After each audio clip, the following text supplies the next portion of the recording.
Okay, so this lesson is focusing on standard deviation. And standard deviation is another way to look at how spread out the data is.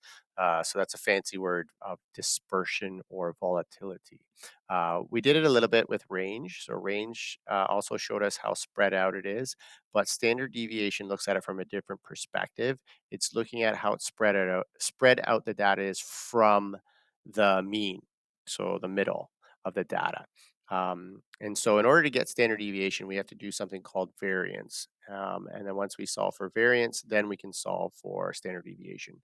So let's look at what we're going to be doing. For this lesson, you're going to be looking at something called CPI over and over again. So that's the Consumer Price Index. And so that just measures the relative change of different items. So like food and shelter and stuff like that. So when you do these questions, I'm just going to go over here. So this is where your sheet is for your worksheet material. Scroll down, and you're going to want to fill out or print out these little tables because you're going to fill out these tables over and over again. Okay, so I've already kind of copied and pasted right here. So here's one example, and we're going to solve for the mean and then the standard deviation. So for number five, all we're doing is we're really looking at these five numbers: 127. So we're saying the consumer price index, relative change in food. It was 127 in May of 1995. Shelter 134, household furniture 122, clothing footwear 132, and transportation 135. So in order to find the mean, you know that you're just going to add them all together, mean or average, same thing. So we're going to add up 127 plus 134 plus 122 plus 132 plus 135 and divide it by the number of items. So it looks like there's five items.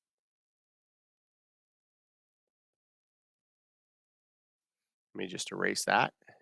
Okay, so I'm just going to punch that into my calculator. So I've got 127 plus 134 plus 122 plus 132 plus 135 equals, so I got 650 divided by 5, and I get 130. So that's my mean. So that's the average for my CPI, Consumer Price Index.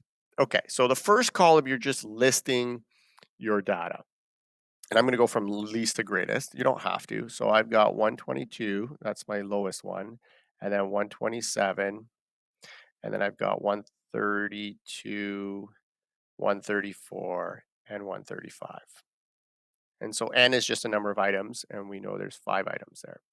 This column is going to be your mean. So we already figured that out. So we got 130. We calculated that. That's right here. So you're just going to rewrite that number over and over again. So 130, 130, 130, 130, 130. Okay, so column number three, you're just going to subtract the two values. So I'm just going to go 122 minus 130 and fill it out. So I've got -8, and that's fine. So I got -8. 127 minus 30 is -3. 132 minus 130 is 2, and I get 4 and 5. Okay, so column number 4, you're just going to take your answer from column number 3 and square it in brackets. So -8 squared works out to 64 because it's -8 times -8. Okay, so all your numbers here should be positive. So -3 squared is 9. Okay, 2 squared is 4. 4 squared is 16 because that's 4 times 4. 5 squared, 5 times 5 is 25. And so all you're going to do is add those numbers up. So you're going to go 64 plus 9 plus 4 plus 16 plus 25 equals 118. Okay, so that's the sum. All right, so in order to find standard deviation, you have to actually solve for variance first. So you're going to do variance first. Some of the questions might ask you to solve for variance. So VAR. So in order to do that, all you're going to do to solve for that is you need to take your sum answer from column 4 and divide it by the number of items. So I said it all added up to 118 and I have 5 items, right? So let's just scroll back here. So you're taking your answer from here and dividing it by this one.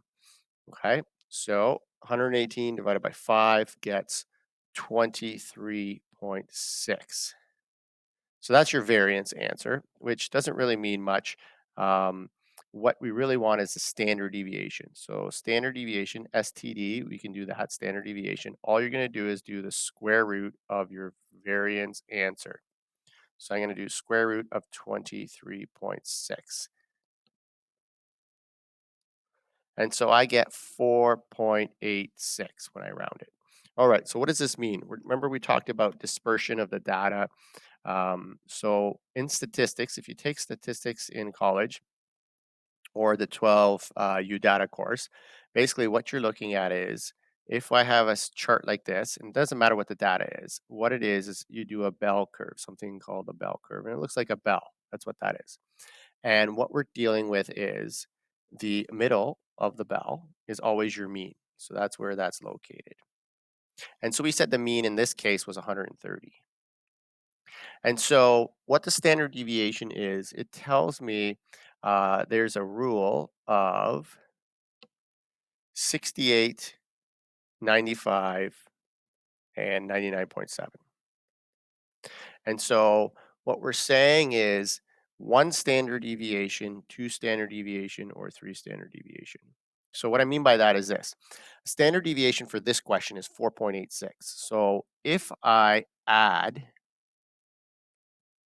4.86 this way, then I have 134.86.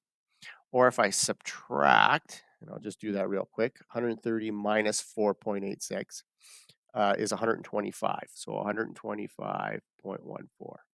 So what I'm saying is one standard deviation, it could be left to the left and the right of the mean. So I'm saying this space right here,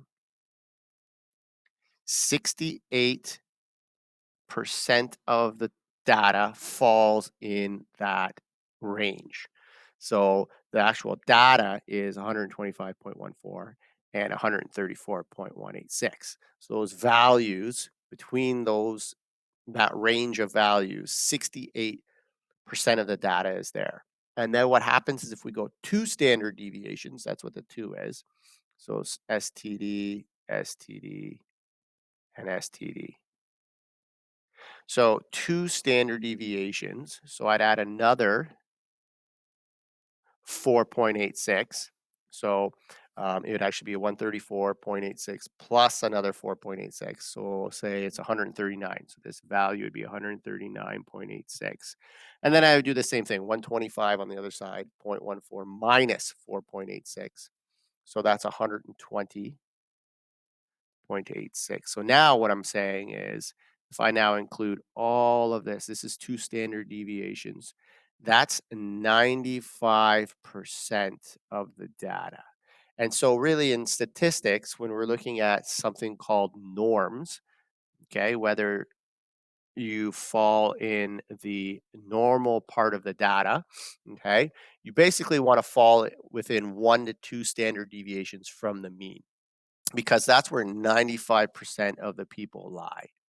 Okay, so if you lie within that, whether it's people or whatever the data is, that's the normal range. So because 95% of the people fall into that category, it's when you get to 3 standard deviations or more that you're basically outside of what is considered the norms.